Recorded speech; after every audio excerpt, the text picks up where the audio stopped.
ఓం శాంతి. Murali date 10-10-2025. ఈరోజు బాబా చెప్తున్నారు, పిల్లలందరికీ ఒకే తండ్రి ద్వారా ఒకే మతం లభిస్తుంది. దానినే అద్వైత మతము అంటారు. ఈ అద్వైత మతం ద్వారానే మనమందరం దేవతలుగా తయారవుతున్నాం. ప్రతి ఒక్కరికి ఈ జగన్నాటకంలో మనందరి ఇల్లు ఎక్కడుందో అక్కడకు వెళ్ళే దారేంటో అందరూ మర్చిపోయారు. పరంధామం నుండి ప్రతి ఆత్మ ఎవరికి వాళ్ళొచ్చేస్తారు. కానీ పరంధామానికి వెళ్ళటం మాత్రం ఎవ్వరికీ తెలియదు. ఇంటికి ఎప్పుడు వెళ్ళాలో ఎలా వెళ్ళాలో కూడా తెలియదు. మనందర్నీ తోడుగా తీసుకువెళ్ళటానికే బాబా వచ్చారు. ఇప్పుడు మనం చెయ్యాల్సిందేంటి? మనం శబ్దానికి అతీతంగా మధురమైన ఇంటికి వెళ్ళటానికి పురుషార్థం చెయ్యాలి. ఈరోజు బాబా అంటున్నాడు, హే ప్రయాణికులు, అలసిపోకండి. గమ్యం అనేది దూరం లేదు. ఎందులో అలసిపోయాము? గమ్యం కనిపించకపోతే అలసిపోతారు. ఇంకెంత దూరం, ఎంత దూరం అని. మన గమ్యం చాలా దగ్గరగా ఉంది. బాబాని జ్ఞాపకం చేస్తూ బుద్ధిని శుద్ధంగా చేసుకోవాలి. ఈ జ్ఞానంతో బుద్ధిని సదా నిండుగా ఉంచుకోవాలి. బాబాని గుర్తు చెయ్యాలి, ఇంటిని గుర్తు చెయ్యండి. మనం గుర్తు చెయ్యాలి, ఇతరులకు కూడా స్మృతిని కలిగించాలి. ఈ అంతిమ జన్మలో అశుద్ధ దృష్టిని సమాప్తం చేసి దృష్టిని శుద్ధంగా మార్చుకోవాలి. ఈ అశుద్ధ దృష్టి విషయంలో చాలా చాలా జాగ్రత్తగా ఉండాలి. విఘ్న వినాశ సమాధాన స్వరూపం. ఈ వరదానం విశేషంగా 2 విషయాల ఆధారంతో లభిస్తుంది. ఒకటి, దాతా పిల్లలం అందరికీ ఇవ్వాలి అన్న స్మృతి ఉండాలి. వాళ్ళు గౌరవించారా ఏంటి మేమివ్వటానికి? స్నేహం ఇస్తే స్నేహం ఇస్తాము, గౌరవం ఇస్తే గౌరవాన్నిస్తాము అని ఎప్పుడు అనకూడదు. నేను ఇవ్వాలి. ఒకటో పాయింట్ ఏంటి? దాత పిల్లల మనం ఇవ్వాలి. రెండో విషయము, స్వయం పట్ల కానీ సంబంధ సంపర్కాలలో అందరి గురించి కూడా ఇముడ్చుకునే శక్తి స్వరూపులుగా సాగరంగా అవ్వాలి. ఒక్కటి ఇవ్వాలి అనుకోండి, 2 ఏదైనా ఇముడ్చుకోవాలి అనుకోండి. ఈ 2 విశేషతలతోనే శుభ భావన, శుభ కామనలతో సంపన్నంగా ఉంటాము, సమాధాన స్వరూపులుగా అవుతాము. మనకొచ్చిన విఘ్నాలన్నీ తొలగాలన్నా, సమాధాన స్వరూపులుగా అవ్వాలన్నా 2 ఒకటి దాతగా అయ్యి ఇవ్వాలి, 2 సాగరంగా అయ్యి ఇముడ్చుకోవాలి. మన నావ మునగకుండా తీరానికి చేరాలి అంటే సత్యతను మన సహచరునిగా చేసుకోవాలి. సత్యంగా ఉన్నప్పుడు నా జీవిత నావ ఏమవుతుందో చింతించక్కర్లా. సత్యత ఎక్కడుంటుందో జీవిత నావ సహజంగా ముందుకు వెళ్ళిపోతుంది. ఎవరం మనందరం? విఘ్న వినాశకులం, సమాధాన స్వరూపులం. ఈ రోజటి మధుర మహావాక్యాలు. మధురమైన పిల్లలు, మీకు ఒక్క బాబా ద్వారా ఒకే మతం లభిస్తుంది. దానినే అద్వైత మతము అని అంటారు. ఈ అద్వైత మతం ద్వారా మీరు దేవతలుగా అవ్వాలి. ప్రశ్న: మనుష్యులకు వెలుపలకు వచ్చే దారి తెలియని ఈ ఆటలో అన్నింటికన్నా ముఖ్యమైన ఏ విషయాన్ని మర్చిపోయారు? జవాబు: మన ఇల్లు ఎక్కడుందో అక్కడకు వెళ్ళే దారి ఏమిటో మనుష్యులు ఈ ఆటలోకి వచ్చి మర్చిపోయారు. ఇంటికి ఎప్పుడు వెళ్ళాలో, ఎలా వెళ్ళాలో కూడా ఎవ్వరికీ తెలియదు. మిమ్మల్ని అందర్నీ తన తోడుగా తీసుకువెళ్లేందుకు ఇప్పుడు బాబా వచ్చారు. ఇప్పుడు మీరు వాణి నుండి అతీతంగా మధురమైన ఇంటికి వెళ్లేందుకు పురుషార్థం చేస్తున్నారు. పాట: ఓ రాత్రి ప్రయాణం చేసే ప్రయాణికుడా, అలసిపోకు. ఓం శాంతి. పాట అర్థాన్ని ఎవరూ అర్థం చేసుకోలేరు. డ్రామానుసారంగా మనుష్యుల చేత తయారు చెయ్యబడిన కొన్ని పాటలు మీకు ఉపయోగపడతాయి.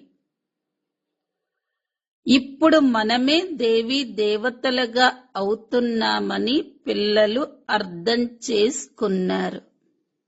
ఆ చదువు చదివేవారు మేము డాక్టర్లుగా లేక బ్యారిస్టర్లుగా అవుతున్నాము అని అంటారు.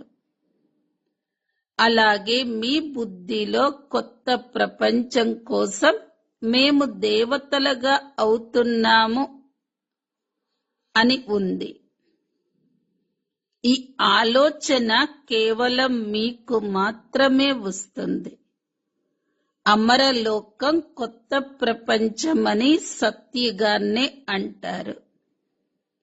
ఇప్పుడు సత్యుగము లేదు, దేవతల రాజ్యము లేదు. అది ఇక్కడ ఉండే అవకాశము లేదు. ఈ చక్రం తిరుగుతూ ఇప్పుడు మనం కలియుగ అంతిమంలోకి వచ్చి చేరుకున్నామని మీకు తెలుసు. ఇంకా ఎవరి బుద్ధిలోనూ ఈ చక్రం గురించి రాదు. వారు సత్యుగాన్ని లక్షల సంవత్సరాలు అని అంటారు.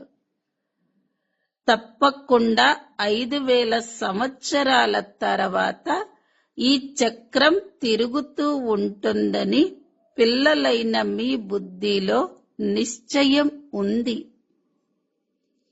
మనుష్యులు 84 జన్మలే తీసుకుంటారు. దీనికి లెక్క ఉంది కదా. ఈ దేవీ దేవతా ధర్మాన్ని అద్వైత ధర్మము అని కూడా అంటారు. అద్వైత శాస్త్రాలను కూడా నమ్ముతారు. అది కూడా ఒక్కటే ఉంది. ధర్మాలు అనేకమైనవి ఉన్నాయి.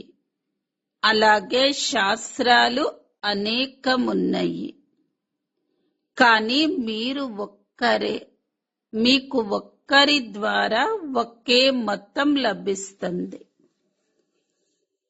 దానిని అద్వైత మతము అని పిలుస్తారు. ఈ అద్వైత మతం మీకు ఇప్పుడు లభిస్తుంది. ఈ చదువు దేవీ దేవతలుగా అయ్యేందుకు చదువుకునే చదువు కదా. కావుననే బాబాని జ్ఞాన సాగరుడు అని పిలుస్తారు. స్వయంగా భగవంతుడే కొత్త ప్రపంచం కోసం మమ్మల్ని చదివిస్తున్నారు అని మీరు భావిస్తారు. దీనిని మర్చిపోకూడదు. స్కూల్లో విద్యార్థులు ఎప్పుడైనా తమ టీచర్ని మర్చిపోతారా? ఎప్పుడూ మర్చిపోరు. గృహస్థ వ్యవహారంలో ఉండేవారు కూడా ఉన్నత పదవిని పొందేందుకు చదువుతారు. అలాగే మీరు కూడా గృహస్థ వ్యవహారాలలో ఉంటూ కూడా మీ ఉన్నతిని చేసుకునేందుకు చదువుకుంటున్నారు. మేము అనంతమైన తండ్రి ద్వారా చదువుకుంటున్నామని మీ బుద్ధిలోకి రావాలి. శివ్ బాబా మనకు తండ్రి, అలాగే ప్రజాపిత బ్రహ్మ కూడా తండ్రే. ప్రజాపిత బ్రహ్మ ఆది దేవ అన్న పేరు చాలా ప్రసిద్ధమైనది. కేవలం అది గతించిపోయింది. గాంధీ కూడా ఒకప్పుడు ఉండి వెళ్ళిపోయిన వారే కదా. అతడిని బాపూజీ అని పిలుస్తారు. కాని అర్థం చేసుకోరు. ఏదో నామమాత్రంగా అలా అంటారు. ఈ శివ్ బాబా నిజమైన తండ్రి. అలాగే బ్రహ్మా బాబా కూడా నిజమైన తండ్రి. లౌకిక తండ్రి కూడా నిజమైన వారే. అంతేకాని ఏ మేయర్లు మొదలైన వారిని కేవలం నామమాత్రంగా సిటీ ఫాదర్ అని అంటారు. వారందరూ కృత్రిమమైన వారు. వీరు సత్యమైన వారు. ఆత్మలకు తండ్రైన పరమాత్మ వచ్చి ఆత్మలను ప్రజాపిత బ్రహ్మ ద్వారా తన వారిగా చేసుకుంటారు.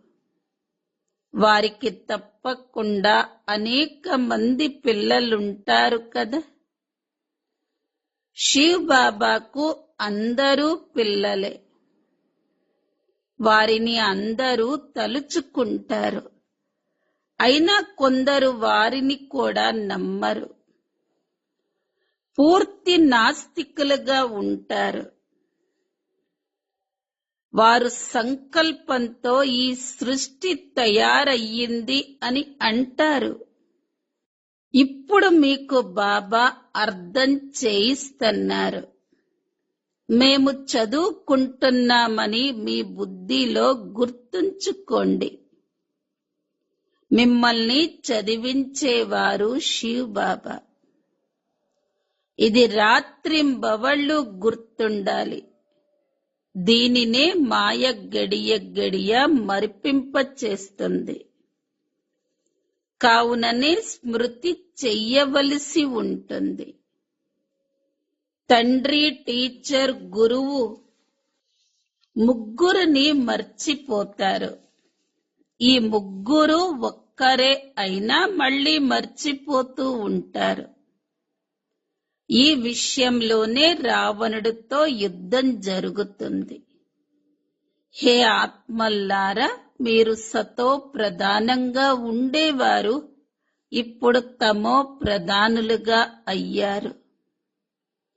శాంతిధామంలో ఉండేటప్పుడు పవిత్రంగా ఉండేవారు అని బాబా తెలియచేస్తున్నారు.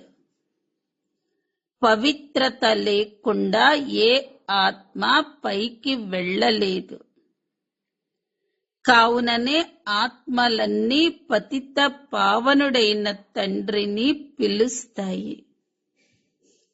ఎప్పుడైతే అందరూ పతితులుగా తమో ప్రధానులుగా అయిపోతారో అప్పుడు బాబా వచ్చి నేను మిమ్మల్ని సతో ప్రధానంగా తయారు చేస్తాను అని చెప్తారు.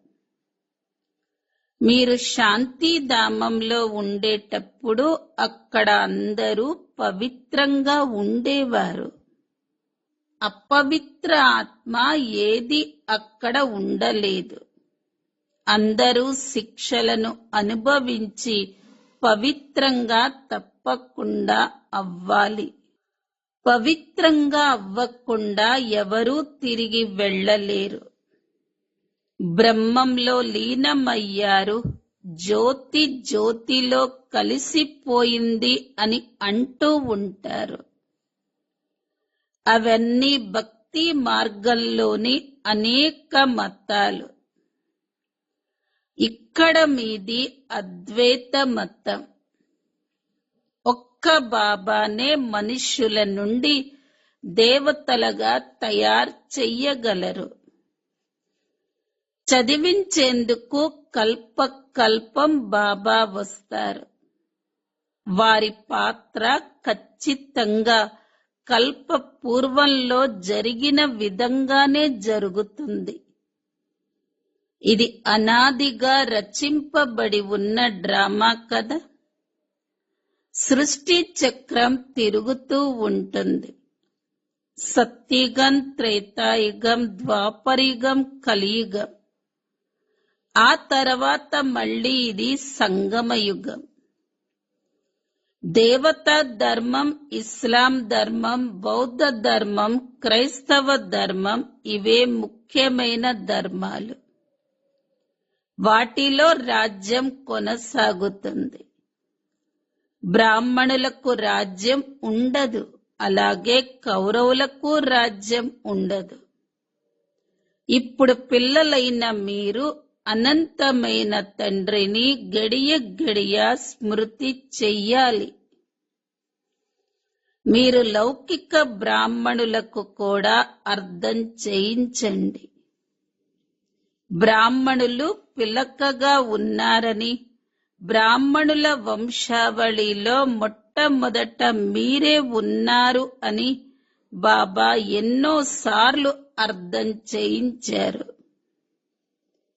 మళ్ళీ భక్తి మార్గంలో మీరే పూజ్యుల నుండి పూజారీలుగా అయిపోతారని మీకు తెలుసు. ఇప్పుడు మళ్ళీ మనం పూజ్యులుగా అయిపోతాము. ఆ బ్రాహ్మణులు గృహస్థులు, వారు సన్యాసులు కాదు. సన్యాసులు హఠయోగులు. ఇల్లు వాకిళ్లను వదలటం హఠమే కదా. హఠయోగులు కూడా అనేక రకాలైన యోగాలను నేర్పుతారు. జైపూర్లో హఠయోగిల మ్యూజియం కూడా ఉంది. కానీ అందులో రాజయోగ చిత్రమేదీ లేదు. ఈ దిల్వాడా మందిరంలోనే రాజయోగ చిత్రాలు ఉన్నాయి. దీని మ్యూజియం ఏదీ లేదు. హఠయోగాలకు ఎన్నో మ్యూజియాలున్నాయి. రాజయోగ మందిరం కేవలం ఈ భారతదేశంలోనే ఉంది. ఇది చైతన్యమైనది. ఇక్కడ మీరు చైతన్య రూపంలో కూర్చున్నారు. స్వర్గం ఎక్కడుందో మనుషులకేం తెలియదు. దిల్వాడా మందిరంలో కింద తపస్యలో కూర్చున్నారు. ఇది పూర్తి స్మృతి చిహ్నంగా ఉంది. తప్పకుండా స్వర్గం పైనే చూపించవలసి ఉంటుంది. అలా చూపించిన కారణంగా మనుషులు స్వర్గం పైన ఉందని భావిస్తారు. ఈ చక్రం తిరుగుతూ ఉంటుంది. అర్ధకల్పం తర్వాత స్వర్గం మళ్ళీ కిందకు వెళ్ళిపోతుంది. మళ్ళీ అర్ధకల్పం తర్వాత పైకి వస్తుంది. దీని ఆయుష్ ఎంతో ఎవ్వరికీ తెలియదు. మీకు బాబా మొత్తం ప్రపంచమంతటిని అర్థం చేయించారు. మీరు జ్ఞానాన్ని తీసుకొని పైకి వెళతారు. చక్రం పూర్తవుతుంది. మళ్ళీ మొదటి నుండి ప్రారంభమవుతుంది. ఇది మీ బుద్ధిలో తిరగాలి. ఆ జ్ఞానం చదివేటప్పుడు బుద్ధిలో పుస్తకాలు మొదలైనవన్నీ గుర్తుంటాయి కదా. అలాగే ఇది కూడా చదువే. ఇది మీకు ఎల్లప్పుడూ గుర్తుండాలి. దీనిని ఎప్పుడూ మర్చిపోకూడదు. ఈ చదువును చదువుకునే హక్కు వృద్ధులు, యువకులు, పిల్లలు మొదలైన వారందరికీ ఉంది. కేవలం అల్లాను తెలుసుకోవాలి. అల్లాను తెలుసుకున్నట్లయితే ఆ తండ్రి వారసత్వం కూడా బుద్ధిలోకి వచ్చేస్తుంది. జంతువులకి కూడా తమ పిల్లలు మొదలైనవి గుర్తుంటాయి. అవి అడవిలోకి వెళ్ళిపోయినా వాటికి తమ ఇల్లు, పిల్లలు గుర్తుంటాయి. తమకు తామే వెతుక్కుంటూ తిరిగి వచ్చేస్తాయి. పిల్లలు, ఇప్పుడు నన్నొక్కడే స్మృతి చెయ్యండి మరియు మీ ఇంటిని స్మృతి చెయ్యండి అని బాబా అంటారు. మీరు పాత్రను అభినయించేందుకు అక్కడ నుండి ఇక్కడకు వచ్చారు. ఆత్మకు తన ఇల్లంటే ఎంతో ఇష్టం, అందుకనే ఎంతగానో స్మృతి చేస్తారు. కాని ఆ దారిని మర్చిపోయారు. మేము చాలా దూరంలో ఉంటాము అని మీ బుద్ధిలో ఉంది. కాని అక్కడకు ఎలా వెళ్ళాలి, అక్కడికి మనం ఎందుకు వెళ్ళలేము అన్నదే తెలియదు. కావుననే ఇది బయటకు వచ్చే మార్గం తెలియని ఆట అని అంటారు. ఎక్కడ నుండి వెళ్ళినా ద్వారం మూసుకొని ఉంటుంది. ఈ యుద్ధం తర్వాత స్వర్గ ద్వారాలు తెరుచుకుంటాయి అని మీకు తెలుసు. ఈ మృత్యులోకం నుండి అందరూ వెళ్ళిపోతారు. ఇంతమంది మనుషులందరూ నెంబర్ వారీగా ధర్మం అనుసారంగా మరియు పాత్ర అనుసారంగా అక్కడకు వెళ్ళి ఉంటారు. మీ బుద్ధిలో ఈ విషయాలన్నీ ఉన్నాయి. మనుషులు బ్రహ్మతత్వంలోకి వెళ్లేందుకు ఎంతగానో కష్టపడతారు. వాణి నుండి అతీతంగా వెళ్ళాలి. ఆత్మ శరీరం నుండి బయటకు వెళ్ళిపోతే ఇక శబ్దం ఉండదు. మన ఇల్లు చాలా మధురమైనది అని పిల్లలకు తెలుసు. దేవతలది మధురమైన రాజధాని, అది అద్వైత రాజధాని. బాబా వచ్చి రాజయోగాన్ని నేర్పుతారు. మొత్తం జ్ఞానమంతటిని అర్థం చేయిస్తారు. దానినే భక్తి మార్గంలో కూర్చొని శాస్త్రాలుగా తయారు చేస్తారు. ఇప్పుడు మీరు ఆ శాస్త్రాలు మొదలైనవేవి చదవకూడదు. ఆ స్కూల్లో వృద్ధులు చదువుకోరు, కాని ఇక్కడ అందరూ చదువుతారు. పిల్లలైన మీరు అమరలోకంలో దేవతలుగా అయిపోతారు. అక్కడ ఇతరుల జ్ఞానిని చేసే మాటలేవి మాట్లాడరు. స్వర్గం గతించిపోయిందని, ఇప్పుడు కేవలం దాని మహిమ మాత్రమే ఉందని మీకు తెలుసు. ఎన్నో మందిరాలను నిర్మిస్తారు. ఈ లక్ష్మీనారాయణులు ఇక్కడ ఎప్పుడు ఉండేవారు, వారు ఎప్పుడు వెళ్ళిపోయారు అని మీరు వారిని ప్రశ్నించండి. వారికి ఏమీ తెలియదు. ఇప్పుడు మనం మన ఇంటికి వెళ్ళాలని మీకు తెలుసు. ఓం అర్థం వేరు, సోహం అర్థం వేరు. వారు ఓం మరియు హంసో సోహం అర్థాన్ని ఒకటిగా చూపించారు. ఆత్మ అయిన మీరు శాంతి ధామవాసులు. మళ్ళీ పాత్రను అభినయించేందుకు ఇక్కడకు వస్తారు. దేవత, క్షత్రియ, వైశూద్రులుగా అవుతారు. ఓం అనగా నేనొక ఆత్మను. ఎంత తేడా ఉన్నదో చూడండి. కానీ వారు రెండింటినీ ఒకటిగా చూపిస్తారు. ఇవి బుద్ధి ద్వారా అర్థం చేసుకోవలసిన విషయాలు. ఎవరైనా పూర్తిగా అర్థం చేసుకోకపోతే కునికిపాట్లు పడుతూ ఉంటారు. సంపాదనలో ఎప్పుడూ నిద్ర రాదు.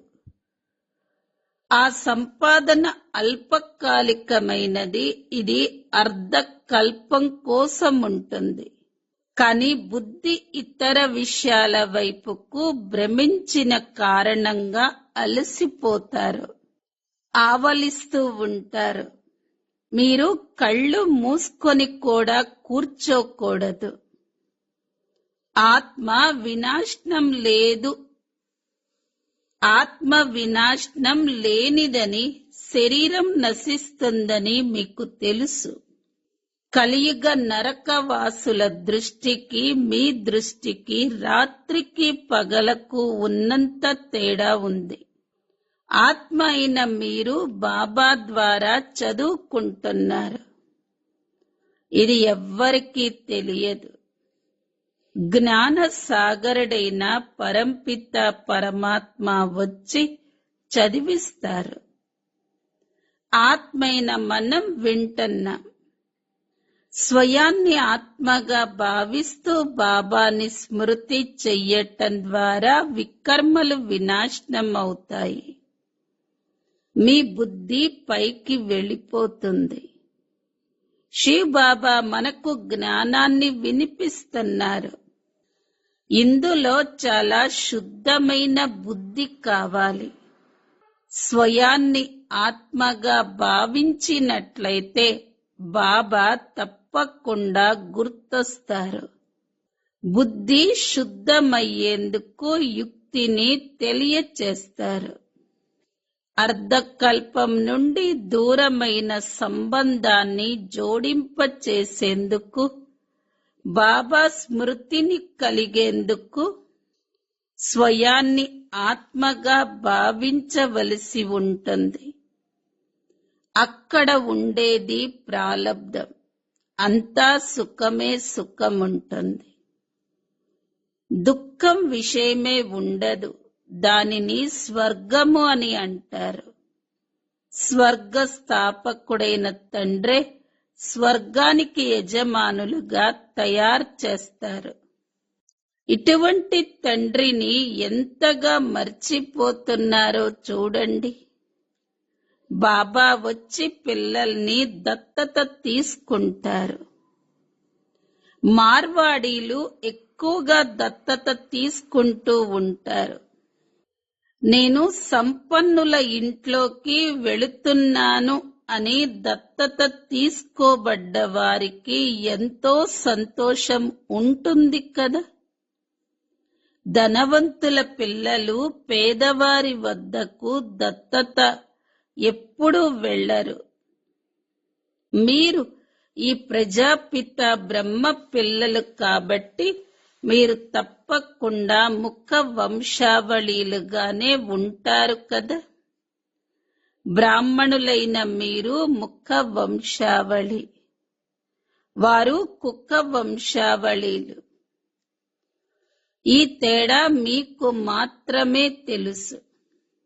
మీరు ఎప్పుడైతే అర్థం చేయిస్తారో అప్పుడే ముఖ వంశావళీలుగా అవుతారు. ఇది దత్తత తీసుకోవటం. భార్యను తన స్త్రీగా భావిస్తారు.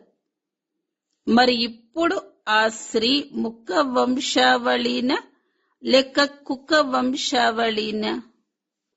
స్త్రీ ముఖ వంశావళికి చెందుతుంది.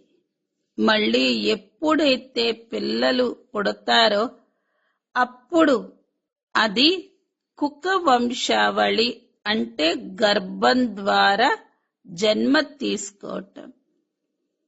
స్త్రీని తనది అని చెప్పబట్టే తనదిగా అయ్యింది కదా.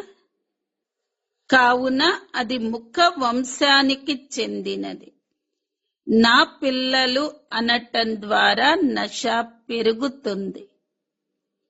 కావున ఇవన్నీ ముఖ వంశావళికి చెందినవి. ఆత్మలు ముఖ వంశావళి కావు. ఆత్మ అనాది అవినాశి. ఈ మనుష్య సృష్టి ఏ విధంగా బదిలీ అవుతుందో మీకు తెలుసు. పిల్లలకు ఎన్నో పాయింట్స్ లభిస్తాయి. మీకింకేమీ గుర్తు లేకపోయినా, చెప్పటానికి కూడా చేత కాకపోయినా సరే పర్వాలేదు. కనీసం మీరు బాబాని స్మృతి చేస్తూ ఉండండి. అప్పుడు మీరు ఉపన్యాసం ఇచ్చే వారి కన్నా ఉన్నత పదవిని పొందగలరు అని బాబా అంటారు. భాషణలు ఇచ్చేవారు కొన్ని సందర్భాలలో తుఫాన్లలో కింద పడిపోతారు. కానీ కింద పడకుండా బాబాని స్మృతి చేస్తూ ఉన్నట్లయితే ఉన్నత పదవిని పొందగలరు. అందరికన్నా ఎక్కువగా ఎవరైతే వికారాలలో పడతారో వారు 5 అంతస్తుల నుండి కింద పడటం వల్ల ఎముకలన్నీ విరిగిపోతాయి. దేహ అభిమానమే 5వ అంతస్తు, కామం 4వ అంతస్తు. అలా కిందకు దిగుతూ ఉంటాయి. కామం మహాశత్రువు అని బాబా అంటారు. బాబా మేము కింద పడిపోయాము అని వ్రాస్తారు కూడా. క్రోధం వచ్చినప్పుడు మేము కింద పడిపోయాము అని వ్రాయరు. వికారాలలోకి వెళ్ళటం ద్వారా చాలా పెద్ద దెబ్బ తగులుతుంది. వారు కామం మహాశత్రువు అని ఇతరులకు చెప్పలేరు. అశుద్ధ దృష్టి నుండి చాలా జాగ్రత్తగా ఉండండి అని బాబా మళ్ళీ మళ్ళీ అర్థం చేయిస్తారు. శక్తిగల్లో నగ్నంగా అయ్యే విషయమేదీ ఉండదు. అక్కడ అశుద్ధ దృష్టి ఉండదు. అందరి దృష్టి శుద్ధంగా ఉంటుంది. అది పవిత్రుల రాజ్యం. ఈ సమయంలో ఇది అసూరి ప్రపంచం. దీన్నే అపవిత్ర ప్రపంచం అంటారు. ఇప్పుడు ఆత్మ అయిన మీకు శుద్ధ దృష్టి లభిస్తుంది. అది 21 జన్మలు ఉపయోగపడుతుంది. అక్కడ ఎవరు అశుద్ధంగా అవ్వరు. బాబాని స్మృతి చెయ్యండి మరియు 84 జన్మల చక్రాన్ని స్మృతి చెయ్యండి. ఇదే ముఖ్యమైన విషయము అని బాబా అర్థం చేయిస్తున్నారు. శ్రీనారాయణుడే మళ్ళీ అంతిమంలో వచ్చి భాగ్యశాలి రథంగా అవుతాడు. ఇది కూడా ఒక అద్భుతం. అతనిలోకి బాబా ప్రవేశత జరుగుతుంది. కావున అతడు భాగ్యశాలిగా అవుతారు. బ్రహ్మ నుండి విష్ణుగా, విష్ణువు నుండి బ్రహ్మ అయ్యే ఈ 84 జన్మల చరిత్ర మీ బుద్ధిలో ఉండాలి. అచ్చ మధురాతి మధురమైన ఆత్మిక పిల్లలకు మాతా పిత బాప్ దాదాల ప్రియ స్మృతులు మరియు గుడ్ మార్నింగ్. ఆత్మిక పిల్లలకు ఆత్మిక తండ్రి నమస్తే. ఆత్మిక పిల్లలవి ఆత్మిక తల్లి తండ్రులకు ప్రియ స్మృతులు. గుడ్ మార్నింగ్ మరియు నమస్తే. ధారణ కొరకు ముఖ్య సారం. మొదటి పాయింట్, బాబా స్మృతి ద్వారా బుద్ధిని శుద్ధంగా మార్చుకోవాలి. చదువుతో బుద్ధి సదా నిండుగా ఉండాలి. బాబాని మరియు ఇంటిని సదా గుర్తుంచుకోవాలి. అలాగే ఇతరులకు కూడా గుర్తు చేయించాలి. రెండో పాయింట్, ఈ అంతిమ జన్మలో అశుద్ధ దృష్టిని సమాప్తం చేసి శుద్ధ దృష్టిని తయారు చేసుకోవాలి. అశుద్ధ దృష్టి విషయంలో చాలా జాగ్రత్తగా ఉండాలి. వరదానం: దాతా స్వరూపపు స్థితి మరియు ఇముడ్చుకునే శక్తి ద్వారా సదా విఘ్న వినాశక సమాధాన స్వరూప భవ. విఘ్న వినాశక సమాధాన స్వరూపంగా అయ్యే వరదానం విశేషంగా 2 విషయాల ఆధారంతో లభిస్తుంది. 1, మేము దాతా పిల్లలం కావున మేమందరికీ ఇవ్వాలి అన్న స్మృతి సదా ఉంచుకోండి. గౌరవం లభిస్తే, స్నేహం లభిస్తే అప్పుడు స్నేహిగా అవ్వటం కాదు, నేను ఇవ్వాలి. రెండవది, స్వయం పట్ల మరియు సంబంధ సంపర్కాలలో సర్వుల పట్ల ఇముడ్చుకునే శక్తి స్వరూపపు సాగరంగా అవ్వాలి. ఈ 2 విశేషతలతో శుభ భావన, శుభ కామనలతో సంపన్నంగా సమాధాన స్వరూపులుగా అయిపోతారు. స్లోగన్: సత్యతను మీ సహచరునిగా చేసుకున్నట్లయితే మీ నావ ఎప్పుడూ మునిగిపోదు. అవ్యక్త ప్రేరణ పాయింట్: స్వయం కోసం మరియు సర్వుల కోసం మనస్సు ద్వారా యోగ శక్తులను ప్రయోగించండి. మనస్సులో సదా శుభ భావన మరియు శుభ ఆశీర్వాదాలను ఇచ్చే అభ్యాసం ఎప్పుడైతే నేచురల్ గా అయిపోతుందో అప్పుడు మీ మనస్సు బిజీ అయిపోతుంది. దాని వలన మనస్సులోని అలజడ స్వతహాగానే దూరమైపోతుంది. పురుషార్థంలో ఎప్పుడైనా మనస్సు బాధపడటం అన్నది ఉంటే ఇక ఆ బాధ కూడా ఉండదు, మంత్రజాలంలా అయిపోతుంది. ఓం శాంతి.